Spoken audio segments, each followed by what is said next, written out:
May 9, Jesus calling devotion. Don't be so hard on yourself. I can bring good even out of your mistakes. Your finite mind tends to look backward, longing to undo decisions you have come to regret. This is a waste of time and energy, leading only to frustration. Instead of floundering in the past, release your mistakes to me. Look to me in trust, anticipating that my infinite creativity can weave both good choices and bad into a lovely design. Because you are human, you will continue to make mistakes. Thinking that you should live an error free life is symptomatic of pride. Your failures can be a source of blessing, humbling you and giving your empathy for other people in their weaknesses. Best of all, failure highlights your dependence on me. I am able to bring out beauty I'm able to bring beauty out of the morass of your mistakes. Trust me and watch to see what I will do. Bible reference is from Romans 8, verse 28. And it says, "And we know that all things work together for good to those who love God, to those who are the called according to his purpose." As well as Micah 7, verse 7. "Therefore I will look to the Lord, I will wait for the God of my salvation. My God will hear me." Reading the Bible in the year May 9th, morning reading is from John 1, verses 1 to 28, and it says, "In the beginning was the Word, and the Word was with God, and the Word was God. He was in the beginning with God. All things were made through him, and without him nothing was made that was made. In him was life, and the life was the light of men. And the light shines in the darkness, and the darkness did not comprehend it. There was a man sent from God whose name was John. This man came for a witness, to bear witness of the light, that all through him might believe. He was not that light, but was sent to bear witness of that light. That was a true light, which gives light to every man coming into the world. He was in the world, and the world was made through him, and the world did not know him. He came to his own, and his own did not receive him. But as many as received him, to them he gave the right to become children of God, to those who believe in his name, who were born not of blood, nor of the will of flesh, nor of the will of man, but of God. And the Word became flesh, and dwelt among us, and we beheld his glory, the glory as of the only begotten of the Father, full of grace and truth. John bore witness of him, and cried out, saying, This was he of whom I said, He who comes after me is preferred before me, for he was before me. And of his fullness we have all received, and grace for grace. For the law was given through Moses, but grace and truth came through Jesus Christ. No one has seen God at any time. The only begotten Son, who is in the bosom of the Father, He has declared him. Now this is the testimony of John, when the Jews sent priests and Levites from Jerusalem to ask him, Who are you? He confessed and did not deny, but confessed, I am not the Christ. And they asked him, What then? Are you Elijah? He said, I am not. Are you the prophet? And he answered, No. Then they said to him, Who are you, that we may give an answer to those who sent us? What do you say about yourself? He said, I am the voice of one crying in the wilderness, Make straight the way of the Lord, as the prophet Isaiah said. Now those who were sent were from the Pharisees, and they asked him, saying, Why then do you baptize if you are not the Christ, nor Elijah, nor the prophet? John answered them, saying, I baptize with water, but there stands one among you whom you do not know.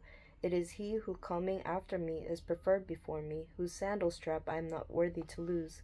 These things were done in Bethabara, beyond the Jordan, where John was baptizing. Reading the Bible in the year May 9, evening reading is taken from 2 Kings chapters 7, 8, and 9.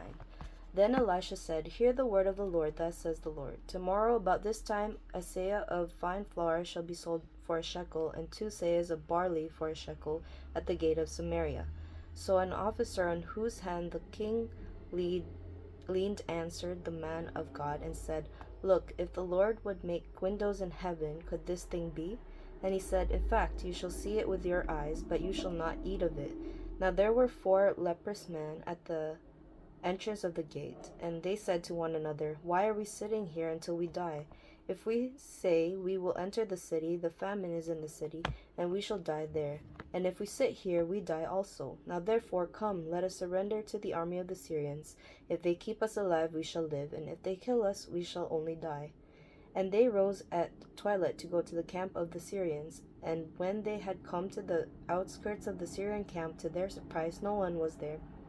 For the Lord had caused the army of the Syrians to hear the noise of chariots and the noise of horses, the noise of a great army. So they said to one another, Look, the king of Israel has hired against us the kings of the Hittites and the kings of the Egyptians to attack us. Therefore they arose and fled at twilight and left the camp intact, their tents, their horses, and their donkeys, and they fled for their lives. And when these lepers came to the outskirts of the camp, they went into one tent, and ate and drank, and carried from it silver and gold and clothing, and went and hid them. Then they came back and entered another tent, and carried some from there also, and went and hid it. Then they said to one another, We are not doing right. This day is a day of good news, and we remain silent. If we wait until morning light, some punishment will come upon us. Now therefore come, let us go and tell the king's household. So they went and called to the gatekeepers of the city, and told them, saying, We went to the Syrian camp, and surprisingly no one was there, not a human sound, only horses and donkeys tied, and the tent intact. And the gatekeepers called out, and they told it to the king's household inside. So the king arose in the night and said to his servants, Let me now tell you what the Syrians have done to us. They know that we are hungry, therefore they have gone out of the camp to hide themselves in the field, saying, When they come out of the city, we shall catch them alive and get into the city. And one of his servants answered and said, Please let several men take 5 of the remaining horses which are left in the city. Look, they may either become like all the multitude of Israel that are left in it, or indeed, I say, they may become like all the multitude of Israel left from those who are consumed. So let us send them and see.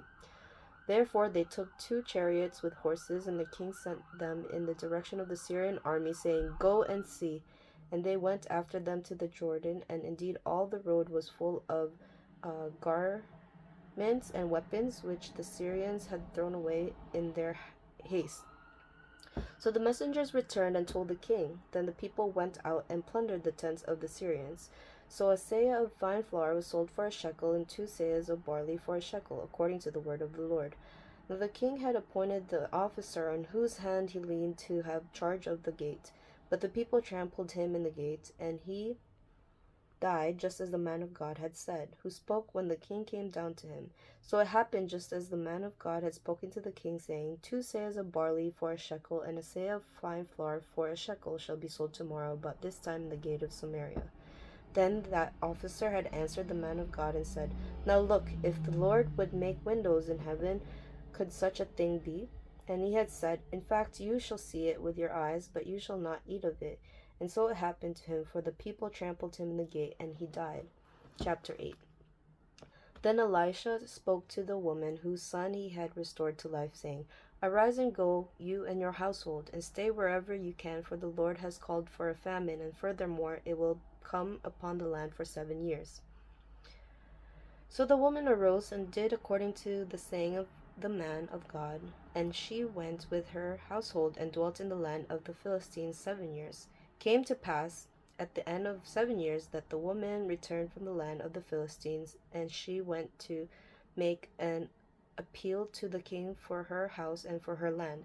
Then the king talked with Gehazi, the servant of the man of God, saying, Tell me, please, all the great things Elisha has done. Now it happened, as he was telling the king how he had restored the dead to life, that there was the woman whose son he had restored to life, appealing to the king for her house and for her land.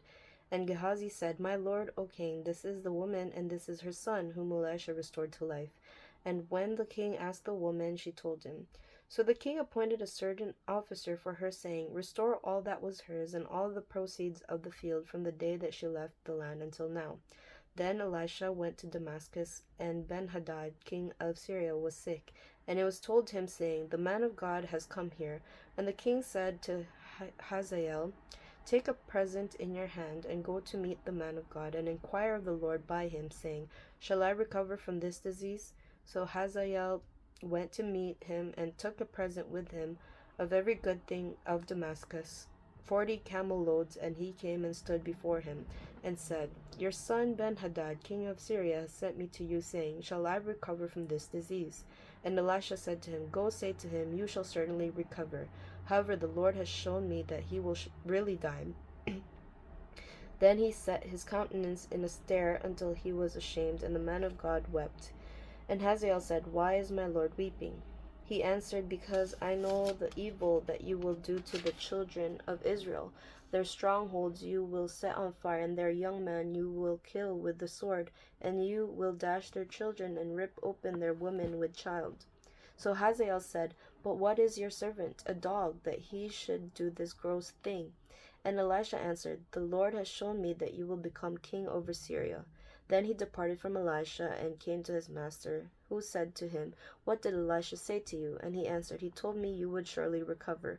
But it happened on the next day that he took a thick cloth and dipped it in water and spread it over his face so that he died, and Hazael reigned in his place. Now in the 5th year of Joram the son of Ahab, king of Israel, Jehoshaphat, having been king of Judah, Jehoram the son of Jehoshaphat began to reign as king of Judah. He was 32 years old when he became king, and he reigned 8 years in Jerusalem. And he walked in the way of the kings of Israel, just as the house of Ahab had done. For the daughter of Ahab was his wife, and he did evil in the sight of the Lord. Yet the Lord would not destroy Judah for the sake of his servant David, as he promised him to give a lamp to him and his sons forever.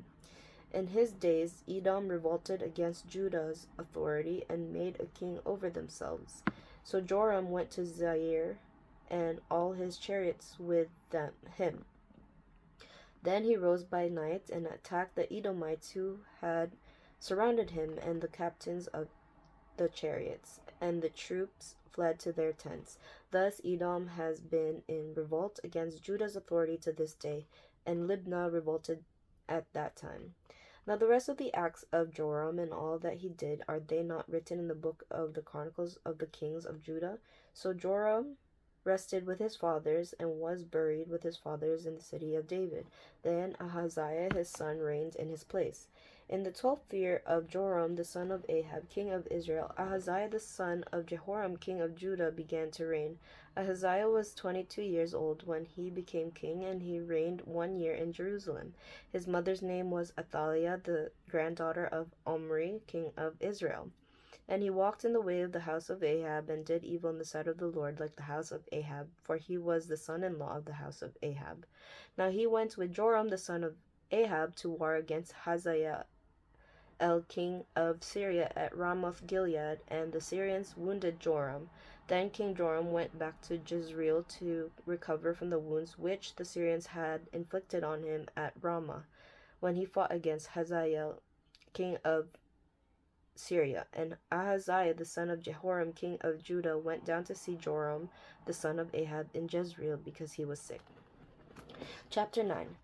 And Elisha the prophet called one of the sons of the prophets, and said to him, Get yourself ready, take this flask of oil in your hand, and go to Ramoth Gilead. Now when you arrive at that place, look there for Jehu the son of Jehoshaphat, the son of Nimshi, and go in and make him rise up from among his associates, and take him to an inner room. Then take the flask of oil and pour it on his head, and say, Thus says the Lord, I have anointed you king over Israel. Then open the door and flee, and do not delay. So the young man, the servant of the prophet, went to Ramoth Gilead, and when he arrived there were the captains of the army sitting, and he said, I have a message for you, commander. Jehu said, For which one of us? And he said, For you, commander. Then he arose and went into the house, and he poured the oil on his head, and said to him, Thus says the Lord God of Israel, I have anointed you king over the people of the Lord over Israel. You shall strike down the house of Ahab your master, that I may avenge the blood of my servants, the prophets, and the blood of all the servants of the Lord, at the hand of Jezebel. For the whole house of Ahab shall perish, and I will cut off from Ahab all the males in Israel, both bond and free. So I will make the house of Ahab like the house of Jeroboam the son of Nebat, and like the house of Baasha the son of Ahijah. The dogs shall eat Jezebel on the plot of ground at Jezreel, and there shall be none to bury her. And he opened the door and fled. Then Jehu came out to the servants of his master, and one said to him, Is all well? Why did this madman come to you? And he said to them, You know the man and his babble. And they said, A lie, tell us now. So he said, Thus and thus he spoke to me, saying, Thus says the Lord, I have anointed you king over Israel. Then each man hastened to take his garment and put it under him on the top of the steps. And they blew trumpets, saying, Jehu is king. So Jehu the son of Jehoshaphat, the son of Nimshi, conspired against Joram. Now Joram had been defending Ramoth Gilead, he and all Israel, against Hazael, king of Syria. But King Joram had returned to Jezreel to recover from the wounds which the Syrians had inflicted on him when he fought with Hazael, king of Syria. And Jehu said, If you are so minded, let no one leave or escape from the city to go and tell it in Jezreel. So Jehu rode in a chariot and went to Jezreel, for Joram was laid up there, and Ahaziah king of Judah had come down to see Joram. Now a watchman stood on the tower in Jezreel, and he saw the company of Jehu as he came, and said, I see a company of men. And Joram said, Get a horseman and send him to meet them, and let him say, Is it peace? So the horseman went to meet him and said, Thus says the king, Is it peace? And Jehu said, What have you to do with peace? Turn around and follow me. So the watchman reported, saying, The messenger went to them, but is not coming back. Then he sent out a second horseman, who came to them and said, Thus says the king, Is it peace? And Jehu answered, What have you to do with peace? Turn around and follow me. So the watchman reported, saying, He went up to them and is not coming back, and the driving is like the driving of Jehu the son of Nimshi, for he drives furiously. Then Joram said, Make ready, and his chariot was made ready. Then Joram king of Israel and Ahaziah king of Judah went out, each in his chariot, and they went out to meet Jehu, and met him on the property of Naboth the Jezreelite. Now it happened, when Joram saw Jehu, that he said, Is it peace, Jehu? So he answered, What peace, as long as the harlotries of your mother Jezebel and her witchcraft are so many? Then Joram turned around and fled, and said to Ahaziah, Treachery, Ahaziah.